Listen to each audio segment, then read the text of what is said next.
three modes of material nature, and how this chapter 14 connects to chapter 13, we shall read in the purport Prabhupada's explanation. Om Namo Bhagavate Vasudevaya. Om Namo Bhagavate Vasudevaya. Om Namo Bhagavate Vasudevaya. Om Namo Bhagavate Vasudevaya. Om Namo Bhagavate Vasudevaya.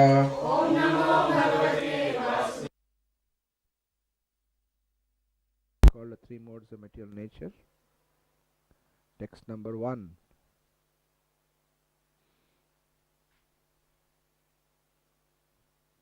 Ruchika, want to read? 14.1. Is there another mic?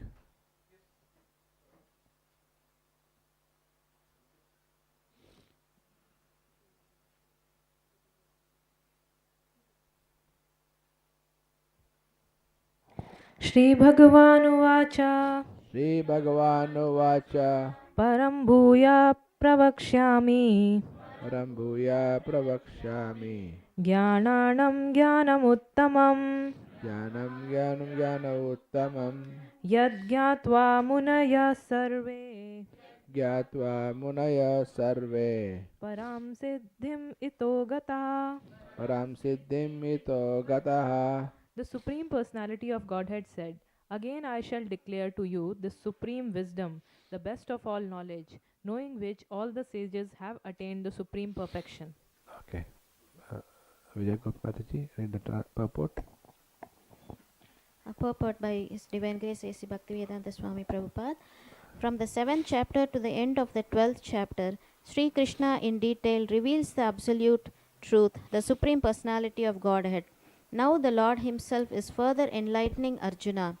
If one understands this chapter through the process of philosophical speculation, he will come to an understanding of devotional service. In the 13th chapter, it was clearly explained that by humbly developing knowledge, one may possibly be freed from material entanglement. It has also been explained that it is due to association with the modes of nature that the living entity is entangled in this material world. Now, in this chapter, the Supreme Personality explains what those modes of nature are, how they act, how they bind, how they give liberation. The knowledge explained in this chapter is proclaimed by the Supreme Lord to be superior to the knowledge given so far in other chapters. By understanding this knowledge, various great sages attained perfection and transferred to the spiritual world. The Lord now explains the same knowledge in a better way. This knowledge is far, far superior to all other processes of knowledge thus far explained, and knowing this many attain perfection. Thus, it is expected that one who understands this 14th chapter will attain perfection. Very good. So, what are the main points in this verse?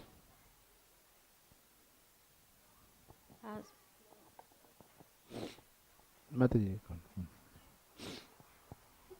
So those who have even philosophical speculations, once they start reading this chapter, will understand a devotional service.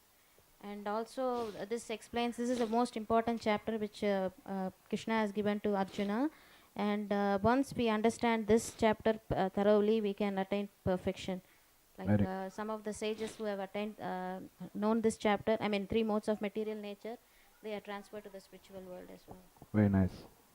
Mataji, you want to add? Prabhupada said that in this chapter we will come to know more about the three modes of nature. Very good. How it works and yeah. So here Prabhupada makes a reference to the 13th chapter. So which verse in 13th chapter does it refer to? 13:22. What is that verse? 13:22?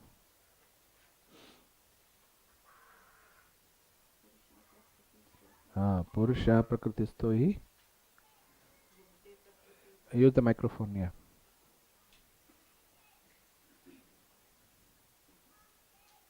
Purusha prakristho hi Purusha prakritisto hi bhungte prakriti jan gunan bhungte prakriti jan gunan karanam guna sangosya karanam guna sangasya sad asad yoni janmashu. sada sadyoni janmashu. The living entity in material nature thus follows the ways of life, enjoying the three modes of nature.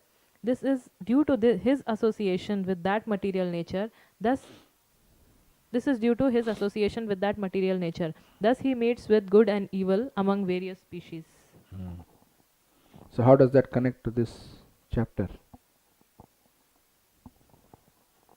Here it is said that due to the association with the modes of material nature, we are entangled in this material world. Yes. Whereas that chapter, it describes how the modes of material nature work, how they act, and how Yes. they can give you the liberation. Very good. So this is elaborating on that point that Krishna just made a seed point there, that we are affected by the modes of material nature. See, up to chapter 12, Krishna has given the information about himself and devotion service. So that way we know how to transcend the material, how to engage in devotion service, and who is Krishna, how he is supreme. But the fact is, we are not there yet. We are not on the transcendental platform yet. We are still in the material world. So we are dealing with the material energy, Prakriti. And that 1322 especially talks about our false assumption that we are the enjoyers. Because as jivas, we are superior to material nature. How, in what way we are superior to material nature? We are conscious. Material nature is conscious. So we feel we are superior. So naturally the feeling comes, Maya makes us feel, illusion, she makes us feel that we are the Purusha. That we are the controllers. We are the Ishvara. And she lets us in that illusion so that we will try to control nature. And that way she catches us. Now how we interact with material nature, that is described from 13th chapter onwards. Because we are in the material world. We are in the material consciousness. We think we are the body. Even if you think you are not the body, you think we are the mind. It's very rare soul who can think I am not also the mind. If a mind says to you, I want to watch a movie, you think I want to watch a movie. Because we identify the mind. If the mind says this person is not good, you think that person is not good. The mind is, you are so closely identified the mind that you think you are the mind. And whatever the mind tells you, good or bad, we accept it as our own, I want it. That's what I want. Because we identify the mind so closely, we cannot say to the mind, stop that. That's not a good thought. I should not think bad about this person. That's your nonsense. We can't step away from the mind. We move with the mind so closely that we think that's me, that's what I want. And therefore, it becomes very difficult to come out of the clutches of the material energy. So actually what happens, instead of controlling material energy, we are controlled by the material energy. But she makes you feel that you are in control. Now how material energy acts on us, how she works, that is explained in the 14th chapter in more detail. Because when you talk of material energy, you talk of the modes of material nature. At any point in time, we are bombarded by the three modes of material nature: goodness, passion, ignorance. So in this chapter, Krishna is going to give us a detailed explanation how the modes operate. So when I am feeling angry, when I am feeling frustrated, when I am feeling jealous, when I am feeling envious, you understand the lower modes are acting now. Now mode of ignorance and mode of passion is coming. When I get very angry, I am mode of ignorance. When I am feeling competitive, I want to compete with everyone, I want to show that I am the best, the mode of passion is there. So how the modes are acting and how to step away from that. And finally the conclusion chapter is how to transcend the modes of material nature. In one sense it is not new knowledge, we already have studied this in the chapter 7 to 12, it's already there in that. But Krishna is explaining that when you are not in devotion service, how we can be caught up in the material modes. But we think we are liberated. Now the problem with devotees is that because we have some knowledge about Krishna consciousness, we think we are automatically well liberated. So now Krishna is bringing us back to, okay, you heard about devotion service, Param Dham, Param Brahma, what is that? Pavitram idam uttamam, pratyakshagam dharmyam, this is the topmost knowledge, Raja Vidya, Raja Guhyam. Very good, great. Oh, I am doing devotion service, I am the top guy, I am the best. but actually we are not there yet. That is a very high platform. So now Krishna is again coming back to where we are now. First he showed us where you should go, and now he's telling us you are here. So he's taking us back to where we are. Now how to get back to that point? Now you understood Krishna consciousness topmost, Krishna is Supreme Personality of Godhead, devotion service is the best. Now we understood that now. That is now the goal is clear. Now how to get there is not clear. And that's what this section of the Gita is going to teach us. 13 to 17 is going to give us the knowledge how to get out of this material world, how to break free from the entanglement. Because very tricky. Very, very tricky. Maya is very, very tricky. She knows exactly how to catch us and make us forget Krishna. Even though I may be serving Krishna, but I may be not thinking of Krishna. I am thinking if I do this service, everyone is going to praise me. They'll say I'm such a great devotee. There'll be such, nice. Everyone is going to respect me as a wonderful devotee, and I'm going to get so much praise. And we get back in the modes again. Even though externally I'm doing Krishna's service, I may be cooking, I may be making garlands, I may be decorating, I may be singing, I may be talking, whatever I may be doing. It may not be Krishna's service. We think we're doing Krishna's service. Actually, the selfish motivation is there in that. And that impurity you cannot detect. So when you understand the modes, then we understand how the modes are acting. So very nicely you can analyze ourselves, where we are actually situated. And what is stopping us from getting to pure bhakti, which we already heard about. So it's interesting how Krishna teaches back to front. You would have expected this to come first and then give pure bhakti at the end. He gives bhakti in the beginning so that you know that you are looking for. After you heard the wonderful wonders of bhakti, then you want to know where you are. And that is a shocking knowledge. To realize that I am in the mode of passion, ignorance. Wow, I didn't know that. I thought I was a devotee. So that, what do you call, reality check is being done now. So that's why the 14th chapter is very important. And that is why Krishna is saying, I am giving more detailed knowledge. And that's what the detailed knowledge is, to say where you are and why you're stuck and how to come out of that situation.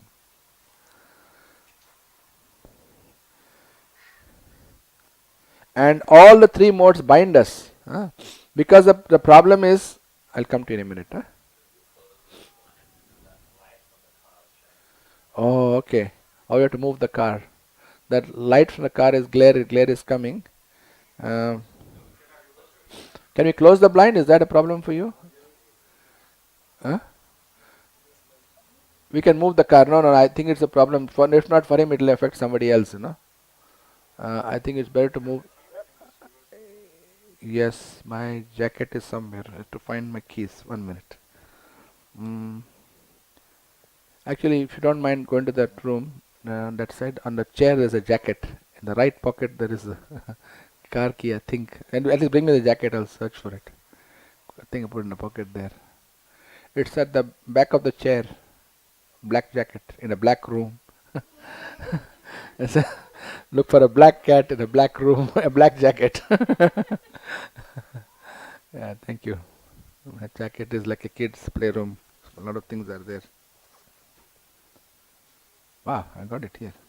First, just move it back or front. I don't know where's the best way to move it. I think move it that side, reverse it into that driveway. I keep it because here the shade of the house comes on the car. Otherwise it cooks in the sun. But one day is alright. This house doesn't have a garage, so it's a problem. Keep everything outside. Yeah. No, not good you told us. It's actually going to affect the bodies anyway. So, yeah. So what was the point we're making? The modes of material nature, how they act on us. We'll find out more about that in detail. So we can detect it.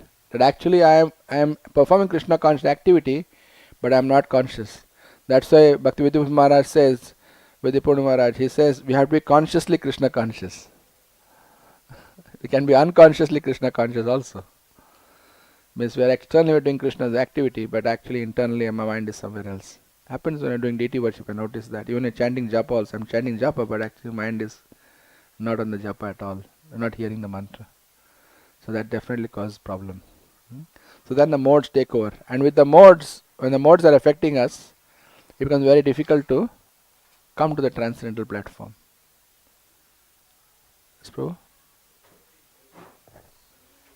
Lose contact, huh?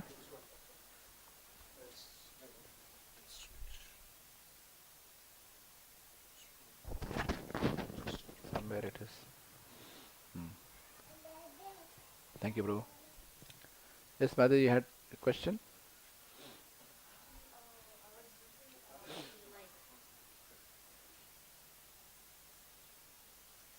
Hare Krishna.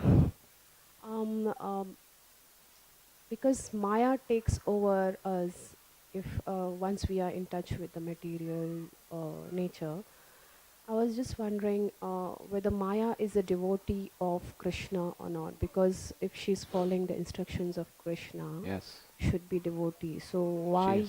Maya is creating such problems Hmm. uh, for the devotees or for the any person? So I was Why just she's giving us a wondering hard time? that. In short. Okay, who would like to answer that? Okay, you're next. That's the task that she has been given by Krishna. It's a very thankless task. Yes. So that's why she Yeah. does the filtering. Yeah, she has to see who's qualified to go back to Godhead. So she has, like Prabhupada's example of the. Yeah, go and give the microphone to Sachin.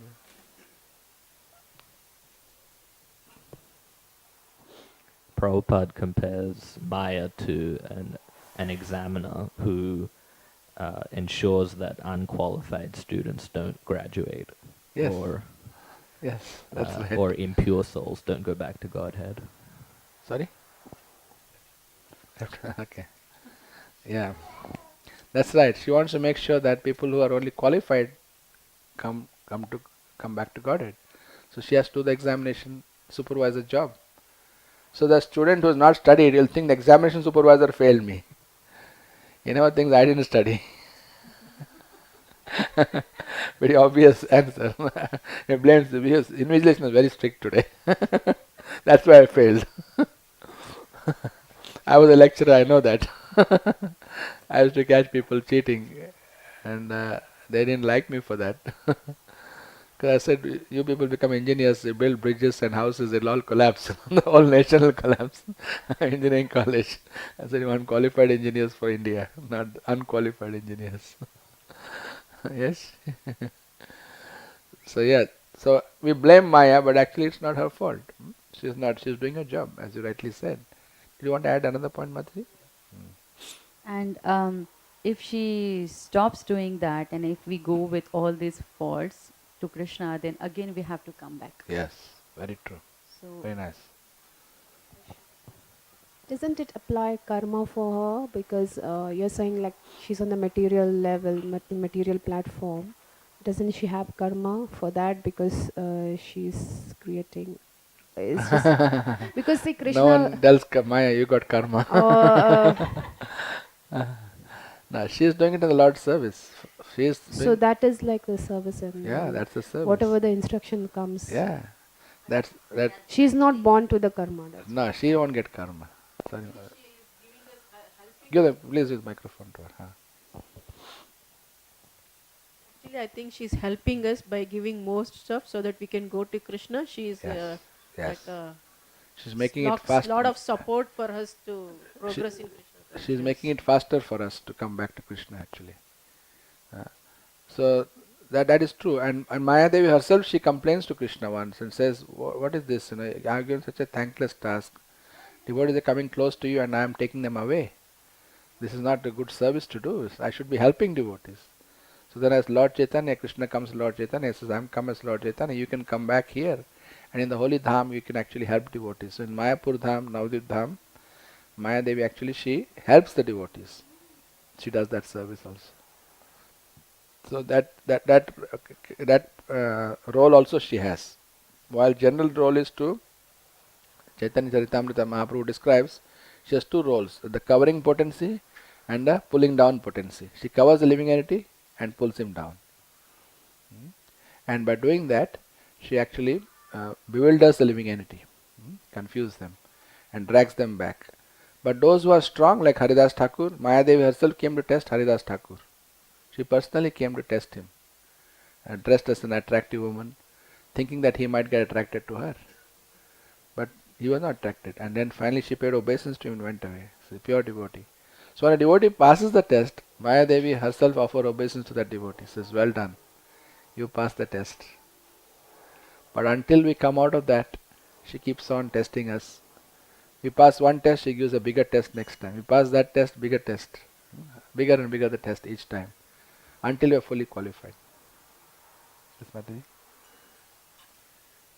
Here, does our free will also work? Because Maya Devi, instead of pulling, like when we say our free will, we are going down Yeah. to more attracting to the material world. Yes. That free will is there. As long as you maintain a desire to enjoy the material world, she will give us the opportunity. And according to our Maya, she'll come. Whatever weaknesses, she'll attack on that. Like Bharat Maharaj, she sent a deer. Because that was his attraction. For Vishwamitra, it was Menaka. So for each personality, she has a different way of catching that person. Like today I was hearing morning Ramayana, Vibhandaka. Vibhandaka was a very great rishi, and he was not attracted to anything in the material world. Nothing. Gold, silver, palace, position, wealth, power, women. Nothing was attracted to. Followers. He was very pure, living in the forest. And he would chant Vedic mantras and do yagyas every day. That was Satya Yuga and Treta Yuga. Treta Yuga. So, to catch him, of course, Indra had another plan. He thought Vibhandaka was doing yagya to become Indra. So he thought there's a competition for me. He wanted to break that competition. So he went to Brahma and said, give me a special dancing girl who can entice Vibhandaka. Vibhandaka is son of Kashyap Muni. He was born by meditation on the sun. When Kashyap Muni meditated on the sunbeams, Vibhandaka was born. Very special soul. And if Vibhandaka, he was doing his meditation, so he called that girl. Her name was Harsha. And she's very beautiful. She was a dance. She would only dance for the Lord. She's not just an ordinary dancer. She would dance only in the temple for the Lord. And she lived in Brahmaloka. So Brahma gave her to Indra to stop Vibhandaka's meditation. Yagya tapasya is doing to stop his tapasya. So how to attract him? She moved around, he was not attracted to her. So then she started chanting Vedic mantras. When he heard Vedic mantras from Brahmaloka, they'll chant very nicely, isn't it? Chanting is very beautiful. So he was, who's chanting so nicely? Then he started looking at her. Otherwise he would not even look at her. So the only way to get Vibhandaka's attention is to chant Vedic mantras very nicely. That's the only way you can get his attention. Anything else you try, not going to work. You try dancing, singing, it doesn't work. Sing Bollywood songs, he's not interested. Play cricket commentary, is not interested. You have to have special technique for catching his attention. So Maya knows how to catch each jiva, what the weak point is. And moment you get over that weakness, she'll catch the next point, until one becomes really fixed and no. Only Krishna, only devotional service. Then she'll offer obeisance to that devotee and says, okay, you're free now. And that's what this chapter will take us to, that point. From the point of entanglement to the point of freedom.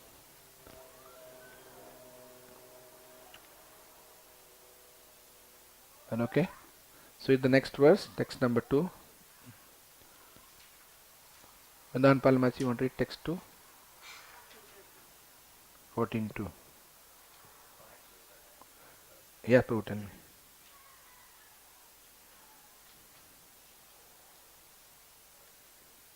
It says here somewhere that the knowledge given in this chapter is even more confidential or superior to the knowledge given in previous chapters. Yeah.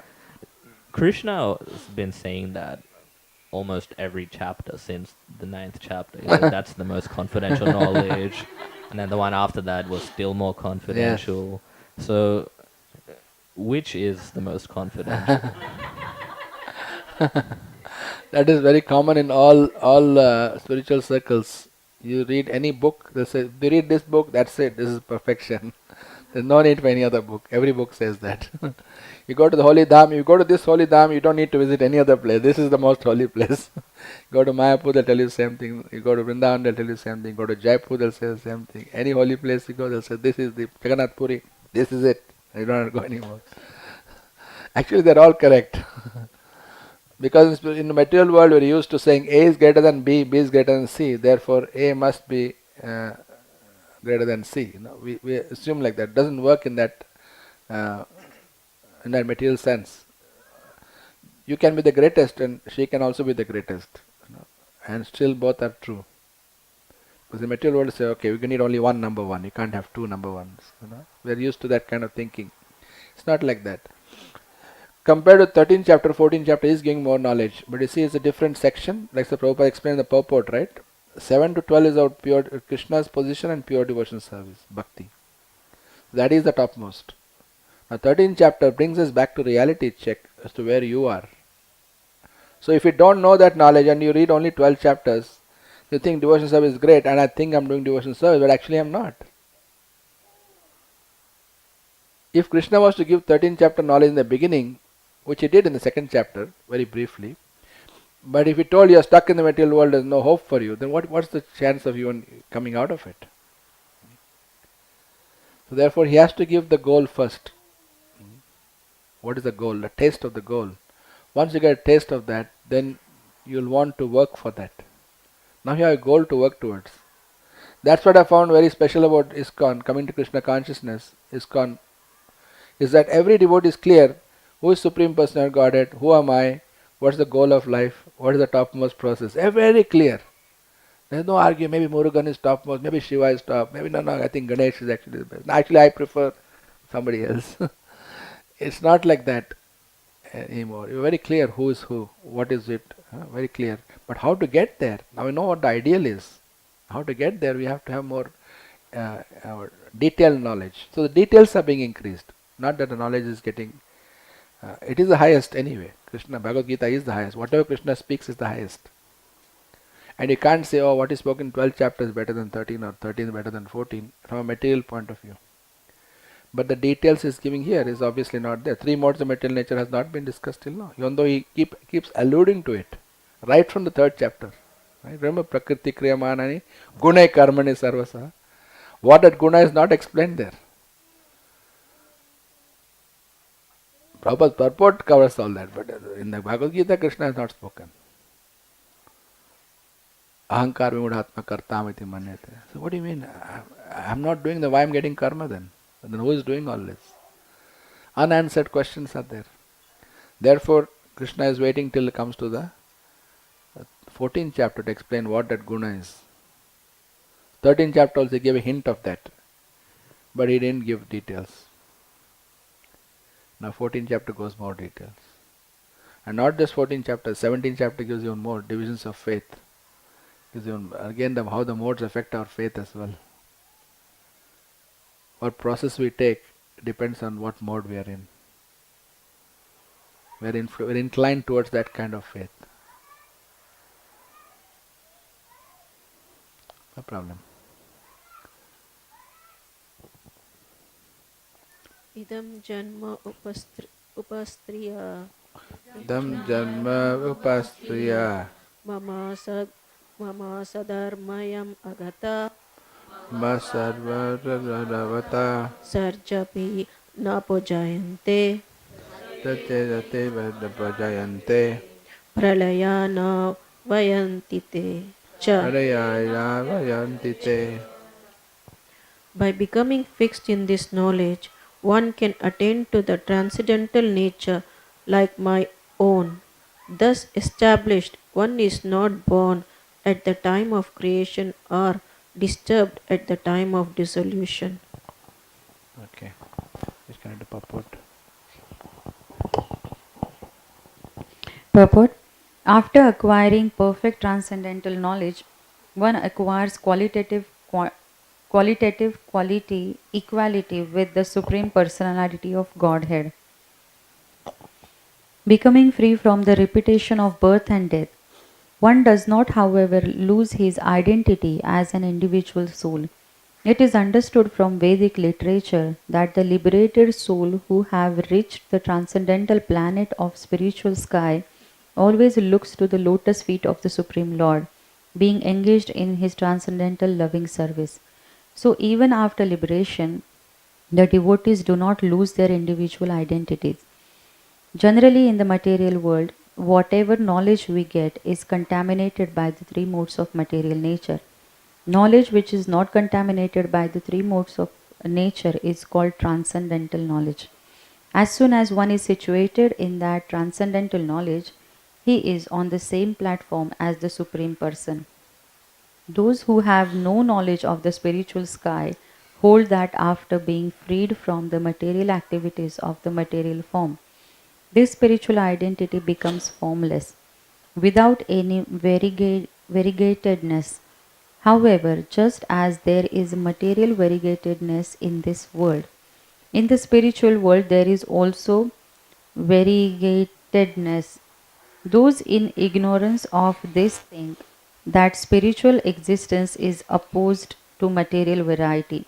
But actually, in the spiritual sky, one attains the spiritual form. There are spiritual activities, and the spiritual situation is called devotional life.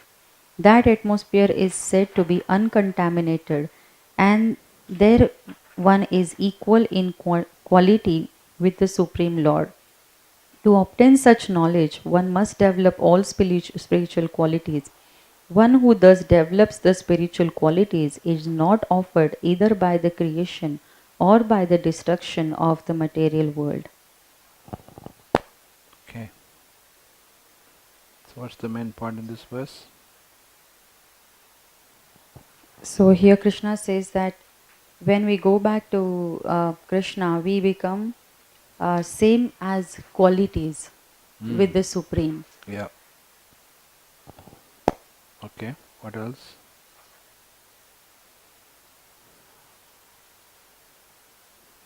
Yes, please. So here Prabhupada is again bringing up the point of losing the individuality, which is promoted by Mayavad philosophy. He's saying that even after the liberation, your individual identity is retained. Yeah. And he's also saying that the same way there is variety on material platform, there's variety in spiritual platform as well. Hence, the individuals, they retain their identity. Yeah. So the identity is not destroyed. In other words, identity is not material. Our original identity is spiritual, not material. Very good. And the variety in the material world indicates that there is also variety in the spiritual world. Because if material world has variety and the spiritual world does not have variety, that means the absolute truth is lacking in something. How can absolute truth not have something that we have? Because absolute truth, we all agree, is the cause of all causes. Reflection, the reflection of the reality. So the shadow has 5 fingers, the original hand must also have at least 5 fingers. You cannot have a shadow which doesn't exist in reality. So the material world shows variety, means spiritual world also has variety. Material world has identity, means spiritual world also has identity. So we also have identity. Therefore there is a relationship. When there is identity, there is relationship. Then the relationship, then there is interaction. Then there is activity, means there is activity, karma. So everything gets explained clearly. See, everything is resolved properly. Why we are caught in the material world, how to get out of that, and who is Krishna, and what is our relationship with him, and what is the relationship with each other. What's the relationship with the material energy? What's the relationship with the spiritual energy? So all these things are clearly explained by understanding this clearly. So that's why it's called transcendental knowledge. Okay. So this is called, why is it called transcendental knowledge? Because it is not contaminated by 3 modes of material nature. Very good. Because not contaminated by 3 modes of material nature, therefore it is called transcendental. Anything that's beyond the 3 modes of material nature. So that's why this is called transcendental. Okay. And the other point is also that what is real knowledge, what is false knowledge.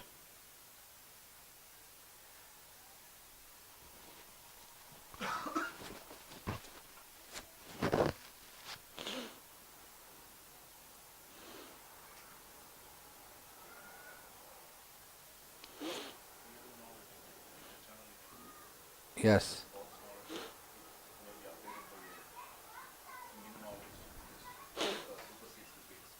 Yes. So you use the microphone, please. Use the microphone. The real knowledge is eternally true. It always remains the same truth. But the false knowledge may be, today it might be true, but tomorrow it might be false again. Okay, that's the general definition. What is given here specifically in this verse, in the purport, Prabhupada explains real knowledge means to understand that the spiritual world also there is variety. Spiritual world has activity and spiritual world has relationships. So there is form, there is activity and there is relationships. And that it is, only difference is in the spiritual world it is uncontaminated, it's not contaminated. Just because we have qualities here and they are contaminated, we think spiritual world cannot have qualities. That is ignorance to think like that. I have got form here and this form is causing me trouble. I'm always falling sick, I'm growing old, I'm dying. The spiritual world must not have form. That's the misconception. That is ignorance. Knowledge means to understand that. And therefore with this knowledge we start attaining spiritual qualities. Remember in the 13th chapter, Krishna defined what is knowledge. And when he defines knowledge, he actually describes the process of getting knowledge. And what is the main quality that is required to acquire knowledge? The main quality is humility. Yeah, humility, correct. Humility is the key to acquiring transcendental knowledge. Humility is required. When you humbly inquire, text 8 to 12, remember that whole list of qualities he mentions. He actually describes the process of acquiring the knowledge more than actual knowledge itself. Humility, pridelessness, all these things he mentions, right? Non-violence. So these are the qualities one acquires. So that's why when the atmosphere is transcendental, when it is pure, then what happens? One start developing spiritual qualities, and that spiritual quality is conducive to getting spiritual knowledge. It's because of these qualities. And what's the benefit of such qualities?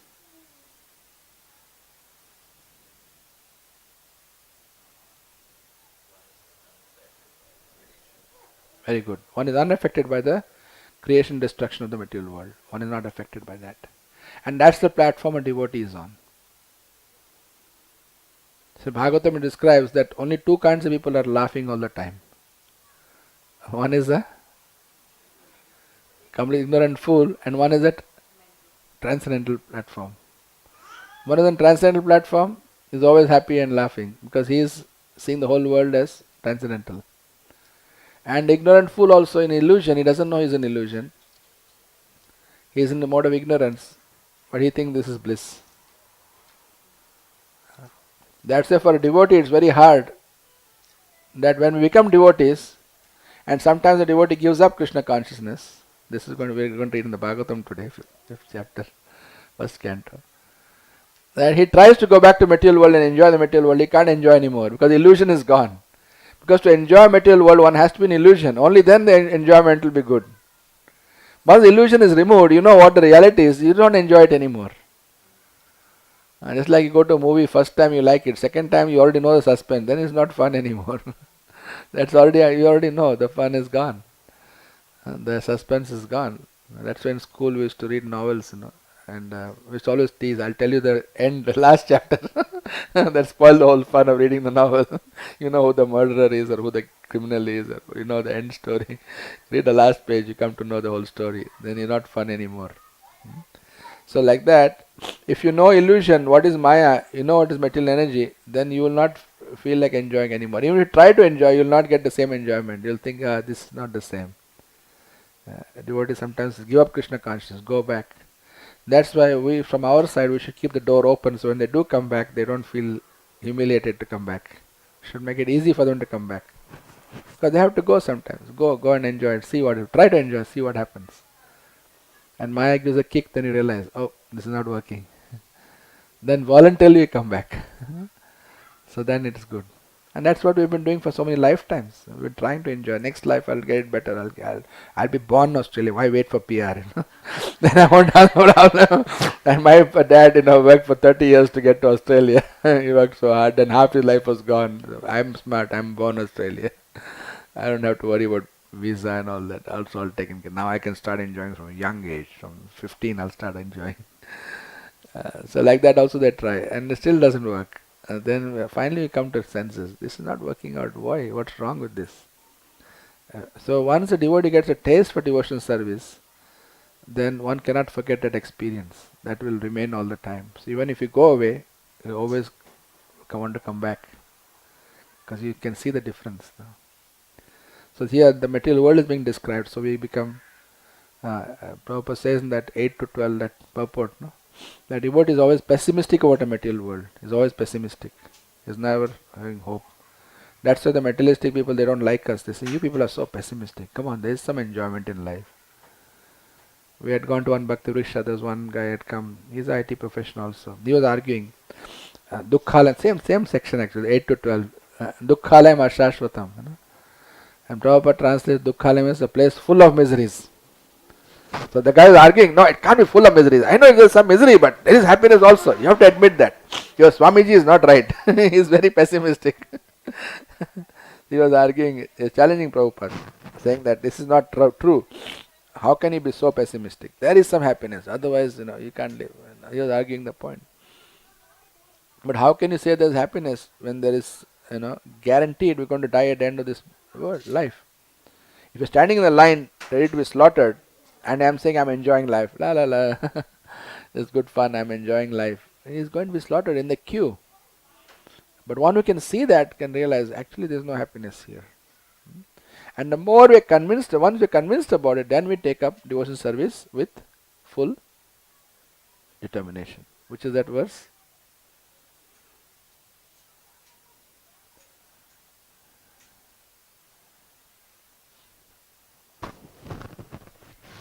When one is fully clear that there is no further hope for me.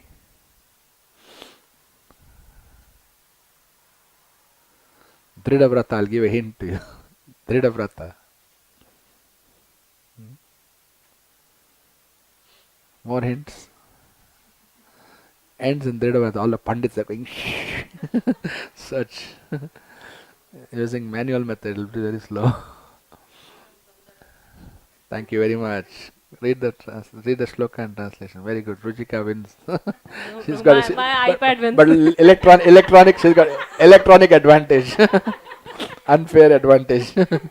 But anyway, Searched with Radha. yeah, promoting search engine also. Okay. Yesham tvantagatam papam Sham tvantagata papam jananam punyakarmanam jananam punya karmana te dvandva moha nirmukta de dvandva moha nirmukta bhajante mam dridhavritah. bhajante mam dridhavratah.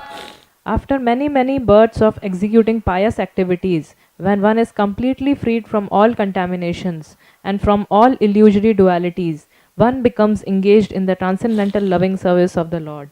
Yeah. One is completely clear.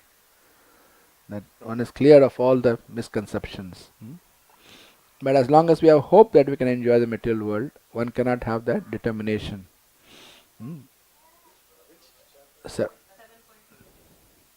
7.4 are 28. That's how I remember it.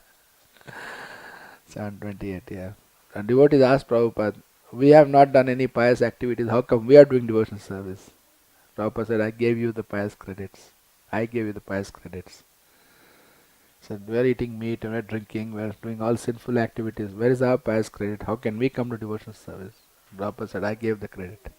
728, yeah. 7th chapter, text 28, yeah. It's one of the key verses.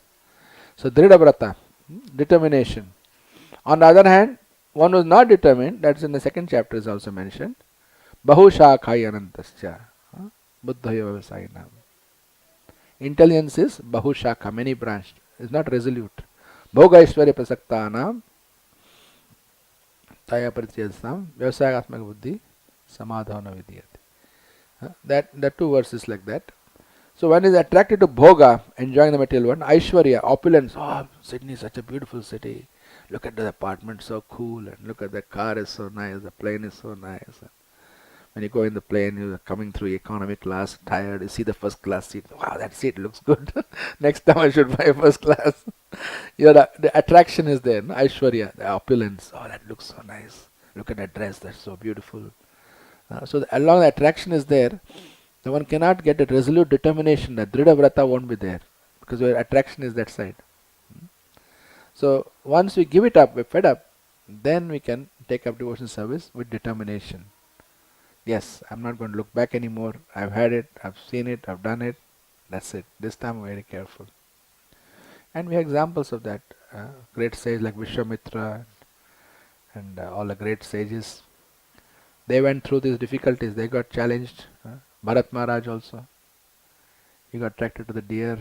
He made a mistake, became a deer. Jada Bharat is very careful. Didn't want to get trapped again. So these two verses are talking about the glories of this chapter and the importance of understanding this knowledge, if you want to, this transcendental knowledge, how it can free us from the material world. Okay? Mata, you want? Yeah.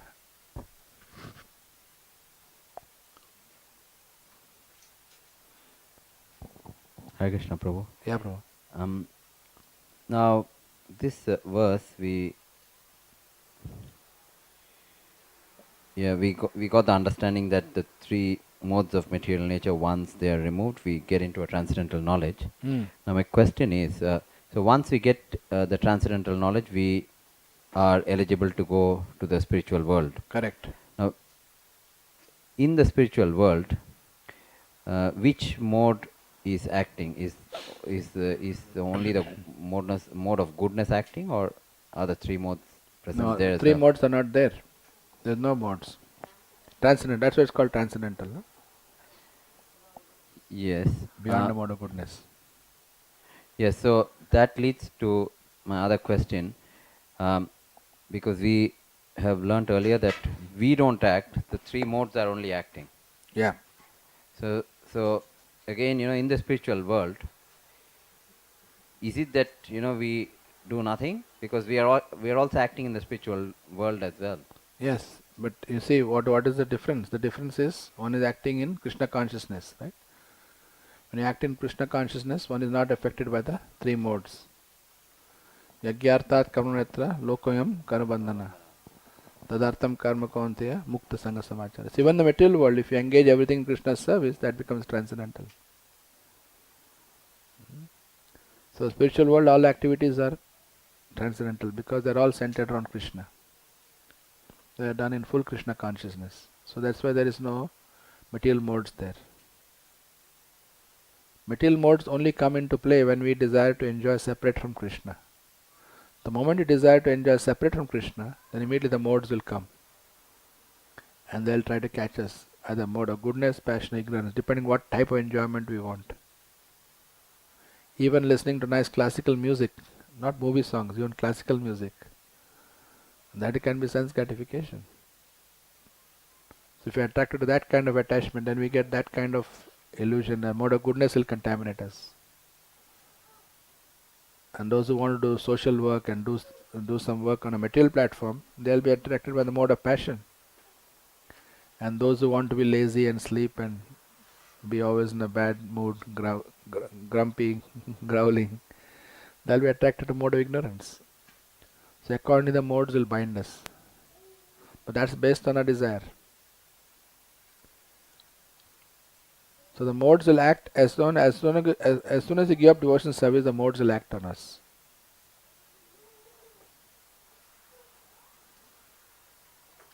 Okay? Thanks. No problem. Mataji, you had a question?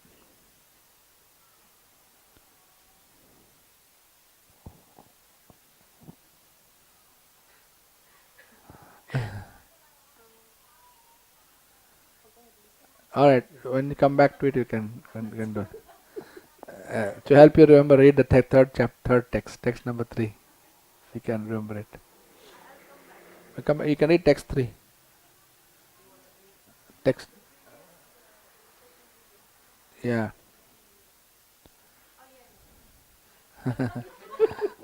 Sorry. Because I remember the previous discussion. Yeah. So, Prabhu, just wondering, you said that people have to get into material this to to test it, then come back, because that's hello, yeah, like unless until you don't test the material platform, you won't realize the comparison between the spiritual and, I mean, you won't have that much effect. Yeah.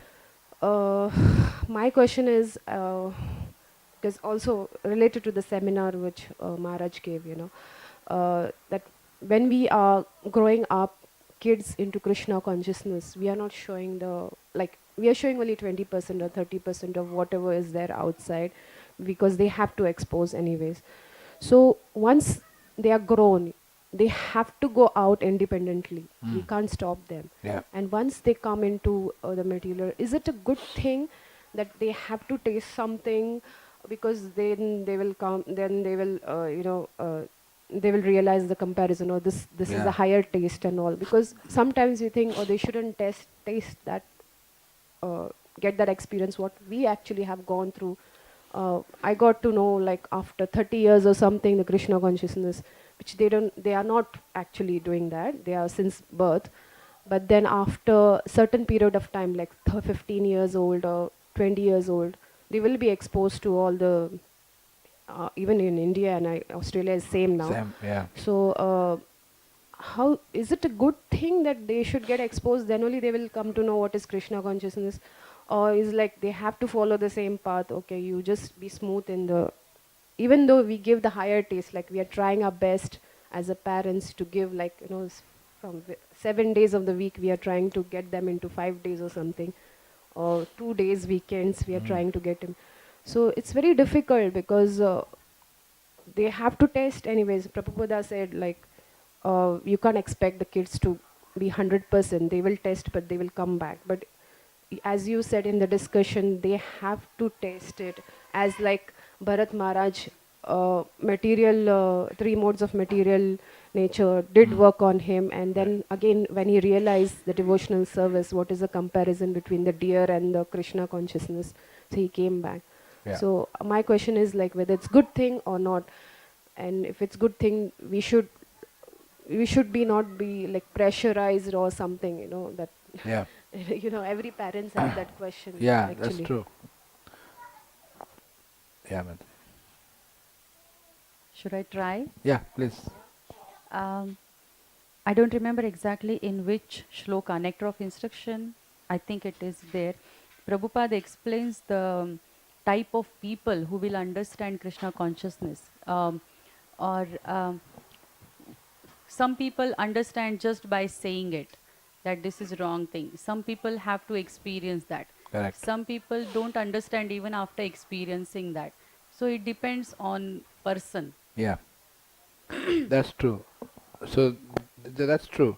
I mean, her question is, should the children be allowed to go out and mix in the material world and then learn the hard way? Well, Prabhupada did want us to have our own schools, for example, Krishna conscious schools, Gurukul. He wanted all the devotee children to be sent to the Gurukul and educated in the Gurukul. That way they are the most difficult part of their life, they are in good environment. Then after 18, if they go out and face the world, they are well equipped to deal with the material world. Even after 18, if they get a job in ISKCON project, to start working in ISKCON and stay in ISKCON, that is ideal.